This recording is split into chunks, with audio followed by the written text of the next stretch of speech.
ये सभी डरावने मिथिकल जीव सच में भारत की जमीन पर रहते थे। 30 फुट बड़ा सांप, 3 बौने शैतान जो इंसानों का शरीर फाड़कर खा जाते थे, और 4 दांत वाला विशाल हाथी। औरत और बच्चे की आवाज में बुलाकर इंसानों का शिकार करने वाले जीव, ये सभी रियल थे।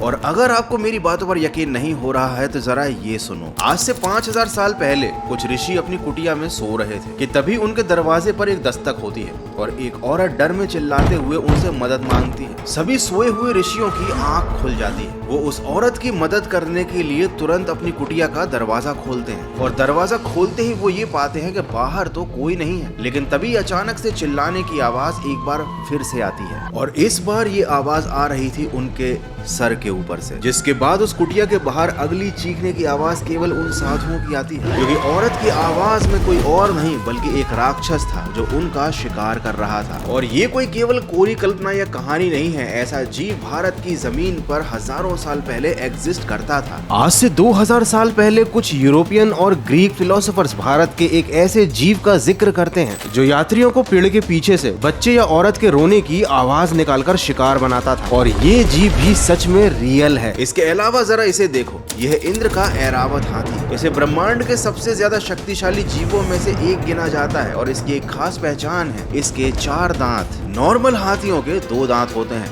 लेकिन हजारों साल पहले भारत की धरती पर एक ऐसा हाथी एग्जिस्ट करता था जिसके 4 दांत थे। यही नहीं, जरा अब इसे देखो, एक 30 से 35 फीट लंबा बस जितना बड़ा सांप जिसका नाम है वासुकी। ये वही वासुकी है जो भगवान शिव के गले में पाया जाता है। इसे सांपों का राजा भी कहा जाता है और इसके एग्जिस्ट करने के मतलब होने के भी वैज्ञानिक सबूत मौजूद हैं, जिसे वैज्ञानिकों ने भारत की जमीन को खोद कर निकाला है। तो आज हम इंडियन सब कॉन्टिनेंट के कुछ ऐसे डरावने क्रीचर्स के बारे में बात करने वाले हैं जो सच में कभी इस धरती पर जिंदा हुआ करते थे और उनके होने के सबूत वैज्ञानिक ऑलरेडी ढूंढ चुके हैं। जिसमें आखिरी वाला मॉन्स्टर तो हमारी एंशिएंट कहानियों से भी ज्यादा डरावना और खतरनाक है।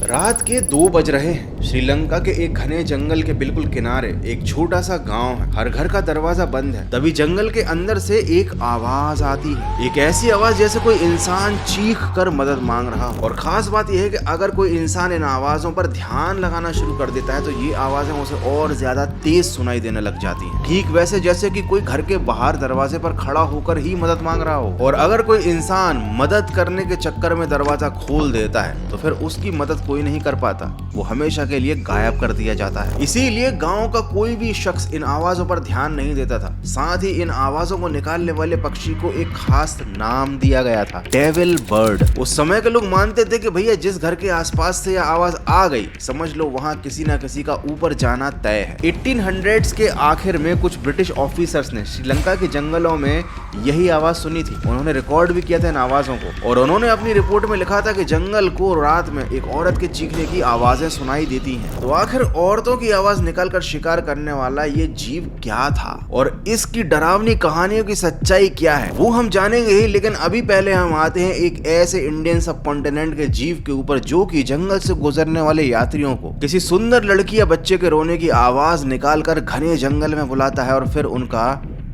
शिकार कर लेता है। एंड ये जानवर आज भी इस धरती पर मौजूद है। तो बात है 2000 साल पुरानी। ग्रीक और रोमन के क्लासिक राइटर्स क्लैडसियस, प्लिनी और द एल्डर और एलियन जब इंडिया और अफ्रीका के बारे में लिख रहे थे तब ये सभी अपनी किताबों में इंडियन कॉन्टिनेंट में रहने वाले डरावने जानवरों का जिक्र करते हैं। और उनमें से एक जानवर था क्रोकोटा। उन्होंने जो डिस्क्रिप्शन दिया था उसके अकॉर्डिंग ये कुत्ते और भेड़िए का मिश्रण था, एक मिला जुला कुत्ता और भेड़िया। प्लिनी ने ये बताया कि ये जो जानवर था ना, ये इंसानी आवाज की नकल कर सकता था और ये झुंड में शिकार करते थे। रात के अंधेरे में वह गांव के बाहर खड़ा होता है, झाड़ियों में छिपकर किसी आदमी का नाम पुकारता है। आदमी सोचता है कि कोई अपना है, वो दरवाजा खोलता है। अंधेरे में जब कोई दिखता नहीं तो आगे 2 कदम चलता है और उसके बाद पूरा का पूरा क्रोकोटा का झुंड उस पर पड़ता है। अब क्या ये केवल ग्रीक और रोमन राइटर्स के मन की कल्पना थी या सच में इंडिया में हजारों साल पहले ये जीव एग्जिस्ट करता था? ये भी हम आगे देखेंगे, लेकिन इससे पहले आते हैं तीसरे मिस्टीरियस क्रीचर पर। कई मीटर बड़ा और पानी में रहने वाला कीड़े जैसा एक दानव। करीब 400 BC में कैटेसियस नाम का ग्रीक डॉक्टर अपनी किताब इंडिका में लिखता है कि इंडस रिवर के अंदर एक विशाल सफेद कीड़ा रहता है जो कई मीटर लंबा है। उसके 2 छेनी जैसे दांत है। वह दिन भर नदी की कीचड़ में दबा रहता है और रात में बाहर निकलता है। वो मछली नहीं पकड़ता, बल्कि किनारे पर आए पानी पीने के लिए रुके हुए घोड़ों और ऊंटों को पकड़कर नीचे खींच ले जाता है। लेकिन इस कहानी का ये तो एक सिंपल हिस्सा था। अजीब किस्सा सुनो, कैटेसियस क्या कहता है। भारतीय इस खास तरीके के क्रीचर का शिकार करते थे क्योंकि उसके अंदर से वो एक तेल निकालते थे, और इस तेल की खास बात ये थी कि इसमें एक बार आग लग जाए तो वो पानी से भी नहीं बुझती थी। मतलब दुश्मन के किले पर अगर इसका तेल डालकर आग लगा दो तो पूरा किला जलकर खाक हो जाएगा, कोई भी उस आग को बुझा ही नहीं पाएगा। मतलब पहले के लोग क्या क्या जानते थे यार। लेकिन इससे भी ज्यादा मिस्टीरियस और अजीब क्रीचर जो मुझे लगा वो है हमारा चौथा क्रीचर, एक इंडस यूनिकॉर्न। आज से करीब 4600 साल पहले इंडस वैली सिविलाइजेशन अपने चरम पर थी। हड़प्पा और मोहनजोदारो जैसे शहर की पक्की सड़कें, ढकी हुई नालियां और एक नापतोल की व्यवस्था के साथ यहाँ एक भाषा चलती थी जिसे आज की दुनिया में भी कोई साइंटिस्ट नहीं पढ़ पाया है। और सबसे अजीब बात यह है कि इन शहरों की खुदाई में हजारों छोटे छोटे पत्थर की मोहरें मिली है जिन्हें सील्स कहते हैं। इन पर कई जानवर बने हुए हैं जैसे हाथी, बाघ, भैंसा। लेकिन एक जानवर है जो सबसे ज्यादा बार बना हुआ है और जो हैरान कर देता है। ये एक ऐसा रहस्यमय जानवर है जिसके माथे पर एक सींग है और ये कोई गेंडा नहीं है। इसे दुनिया आज कहती है इंडस यूनिकॉर्न। इसके भी राज का पर्दाफाश करेंगे। लेकिन क्या आपने कभी ऐसे बौने इंसानों के बारे में सुना है जो बिल्कुल इंसान जैसे होते हैं लेकिन साइज में छोटे छोटे होते हैं और वो बड़े इंसानों का शिकार कर लेते हैं? ये हमारे प्राचीन इंडियन कॉन्टिनेंट का 5वां मिथिकल क्रीचर जो पाया जाता था श्रीलंका और भारत के कुछ हिस्सों में। श्रीलंका के सबसे प्राचीन मूल निवासी वेद्दा ट्राइब के लोग हैं जो हजारों साल से उन जंगलों में रहते आए हैं, शिकार करते आए हैं। और उनकी कहानियों में एक जीव का जिक्र जरूर आता है जिसका नाम है निताएवो। उनके मुताबिक ये इंसान जैसे जीव है लेकिन इनका शरीर छोटा होता है। शरीर पर बाल थोड़े ज्यादा होते हैं, नाखून लंबे और तेज होते हैं। ये जमीन के अंदर बनी गुफाओं में रहते हैं और अजीब सी चहचहाती हुई, मतलब बौने लोगों की ऐसी आवाज होती है ना, वैसी शार्प और मीठी चहचहाती आवाज में ये लोग बातें करते हैं एक अजीब सी भाषा में। उन्हें सुनकर ऐसा लगता है जैसे कि कोई परिंदा बोल रहा हो। वेद्दा लोग कहते हैं कि ये किसी इंसान को अकेला पाकर झुंड में उस पर हमला कर देते हैं और उसके बाद अपने तेज नाखूनों से उसका पेट फाड़ देते हैं। एक कहानी ये भी है कि करीब 250 साल पहले वेद्दा ट्राइब के लोगों ने उन जीवों की गुफा में आग लगा दी थी और उसके बाद से वो जीव फिर कभी उस इलाके में दिखाई नहीं दिए। इवन कहें तो कहीं भी दिखाई नहीं दिए। ये कहानी पहली बार 1886 में लिखी गई थी। ह्यू नेवल नाम के एक ब्रिटिश ऑफिसर ने स्थानीय शिकारियों से सुनकर इसे दर्ज किया था। इसकी भी सच्चाई के बारे में हम आगे जानेंगे। और अब हम पहुंचते हैं 6 नंबर के मिथिकल क्रीचर पर, हिमालय। बर्फ का सफेद सन्नाटा। ईयर 1951 में एवरेस्ट के पास एक क्लाइंबर बर्फ पर कुछ देखता है। ये किसी जानवर का पंजा नहीं है बल्कि बर्फ पर पड़े इस पंजे के निशान में उंगलियां थी, ठीक वैसी ही जैसे इंसान की उंगलियां होती हैं, लेकिन उनका साइज से करीब 2 से 3 गुना बड़ा। और ये निशान अकेला नहीं है, ये एक लाइन में चलता हुआ बर्फ में आगे जाता है और पहाड़ के दूर किसी हिस्से में जाकर ये गुम हो जाता है। इस फोटो ने पूरी दुनिया को हिलाकर रख दिया था और दुनिया ने इसे नाम दिया येती। और ये कोई कोरी कल्पना तो बिल्कुल भी नहीं है। नेपाल और तिब्बत की कई मोनेस्ट्रीज ने सदियों से ऐसी चीजें रखी हैं जिन्हें येती के अवशेष माना जाता है। बालों का गुच्छा, खाल का टुकड़ा और एक हाथ। तो क्या सच में येती हिमालय की पहाड़ियों पर एग्जिस्ट करता था? ये भी हम जानेंगे। लेकिन उससे पहले जान लो हमारे इस एपिसोड का आखिरी और 7वां प्राचीन मिथिकल क्रीचर जो है इंद्रदेव का ऐरावत हाथी। हमारी पुरानी मूर्तियों और कहानियों में कई बार ऐसे हाथी दिखते हैं जिनके 4 दांत होते हैं। पहली नजर में तो लगता है कि ये किसी की कल्पना है क्योंकि आज की दुनिया में तो 4 दांत वाला हाथी एग्जिस्ट नहीं करता। भाई एग्जिस्ट तो बीज वाला केला भी नहीं करता, तो क्या वो केला एग्जिस्ट नहीं करता था? बट केले और हाथी को हम कंपेयर नहीं कर सकते। ये जो हाथी था वो आज के हाथियों से कई ज्यादा गुना बड़ा और भारी था। उस समय के सारे जानवर और इंसान इससे डरते थे और बताया जाता था कि ये काफी गुस्सैल स्वभाव का है। उसे अगर गुस्सा आ जाए ना तो वो एक बार में पूरा का पूरा जंगल तबाह कर देता था। लेकिन ये सिर्फ एक कल्पना थी या फिर ये सच में एग्जिस्ट करता था? जैसे कि एग्जिस्ट करता है वासुकी इंडिकस, भगवान शिव के गले का नाग, जो 30 से 35 फीट लंबा विशाल सांप है। सदियों से लोग मानते रहे कि ये जो सांप है ना केवल कल्पना है, लेकिन ये कल्पना सच भी हो सकती है। और अब हम आते हैं कहानी के उस मोड़ पर जो सबसे ज्यादा इंटरेस्टिंग है, जिसके लिए मैंने इतनी हाइप क्रिएट करी थी कि इन सारी डरावनी कहानियों, प्राचीन लोक कथाओं की सच्चाई क्या है।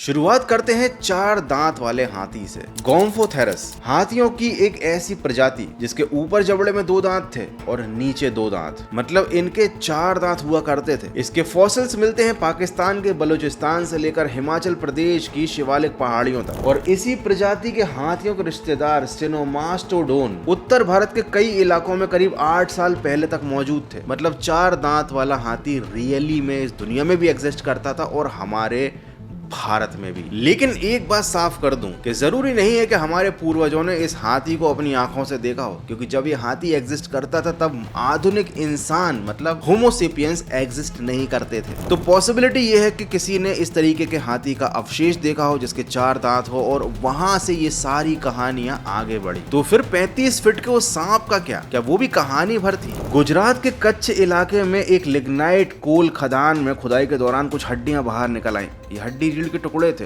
हर टुकड़ा इतना बड़ा था कि पहले लगा कि किसी मगरमच्छ जैसे जीव का स्केलेटन होगा, पर 2024 में जब इंडियन साइंटिस्ट देवाजीत दत्ता और सुनील वाजपेयी ने इसकी प्रॉपर स्टडी की तो उन्हें समझ में आया कि ये कोई मगरमच्छ नहीं है, बल्कि ये एक ऐसा सांप है जो सांप की स्पीशीज आज तक कभी नहीं मिली। उन्होंने इसका नाम रखा वासुकी इंडिकस, नागों का राजा, according to our ancient Indian text. Imagine करो, आज से 47 मिलियन साल पहले इंडिया की जमीन एक गर्म, गीली और दलदली दुनिया थी जिसके चारों तरफ था घना ठहरा हुआ जंगल। कीचड़ के अंदर एक सांप पड़ा है जिसका शरीर इतना भारी है कि वो तेज नहीं दौड़ सकता। बस ये अपने शिकार का इंतजार करता है कि जब कोई पानी पीने उसके नजदीक आता है तो ये उसको एक बार में लपेट कर उसके टुकड़े कर देता है। खैर जो भी हो, ये तो रियल था, 100% रियल। अब बात करते हैं औरतों की आवाज निकालने वाले उस पक्षी की जिसने कई मर्दों को अपनी मीठी मीठी आवाज से झांसा दिया है। अब ये जो कहानी थी ना, ये बहुत ज्यादा ही फैल गई थी उस समय। तो इसकी सच्चाई जानने के लिए 1900 में कई जूलॉजिस्ट ने मिलकर एक एक्सपेरिमेंट कंडक्ट किया। वो ये जानना चाहते थे कि ये आवाज कौन निकाल रहा है, कहीं जंगल में कोई भूत तो नहीं। लेकिन एक बात तो साफ थी, जब कोई आवाज बार बार आती है, लगातार आती है, तो वो भूत नहीं निकालते। मतलब भूत इतने भी नल्ले नहीं होते। तो इन जूलॉजिस्ट ने क्या किया, जंगल में बहुत सारी जगह पर, अलग अलग जगह पर रिकॉर्डर्स लगाए। रात भर वो लोग आवाजें रिकॉर्ड करते थे, दिन में एनालाइज करते थे। एंड फाइनली सब कुछ करने कराने के बाद उन्हें इस आवाज का सोर्स मिल गया कि कौन है जो जंगल में मंगल कर रहा है, आई मीन औरत की आवाजें निकाल रहा है। और ये था एक उल्लू। लेकिन ये कोई साधारण उल्लू नहीं था, इसका नाम था स्पॉट बेलेड ईगल आउल, जिसका साइंटिफिक नाम है कैट्यूपा निपालेंसिस। इसे तुम देखकर ही पहचान सकते हो। इसके सर पर 2 पंख ऐसे नुकीले सींग की तरह अलग से दिखाई देते हैं। इसकी आंखें रात में सुनहरी चमकती है और इसकी आवाज एक इंसानी चीख जैसी लगती है। तो पॉसिबिलिटी ये है कि पुराने जमाने के लोगों ने जंगल में औरतों की आवाज आने वाली जो कहानियां थी ना, वो इसी उल्लू की आवाज से इंस्पायर्ड होकर बनाई हो। पहले के लोगों को कहानियां बनाने में बड़ा मजा आता था। हाँ, हो सकता है कि पुराने जमाने में कोई ऐसा शैतान हो या फिर शायद कोई ऐसा अपराधी हो जिसने ये उल्लू पाल लिया और वो उस उल्लू से आवाजें निकलवाता हो, और जब उन आवाजों को सुनकर कोई बाहर निकलता हो तो ये उनको लूट लेता हो या फिर मार देता हो, जिससे कहानियां ऐसी फैल गई कि भैया कोई तो है जंगल में जो औरत की आवाजें निकाल कर इंसान का शिकार करता है। तो भैया ये वाला मिथिकल क्रीचर तो वेरीफाई नहीं हो पाया, लेकिन इसी जैसा एक और क्रीचर जो था वो जरूर रियल था, जिसका नाम है हायना। इंडिया, पाकिस्तान और श्रीलंका में आज भी हायना की खास प्रजाति मिलती है जिसे स्ट्रिप्ड हायना कहते हैं। ये इंसानों जैसी आवाजें निकालता है, जरा तुम खुद सुनो।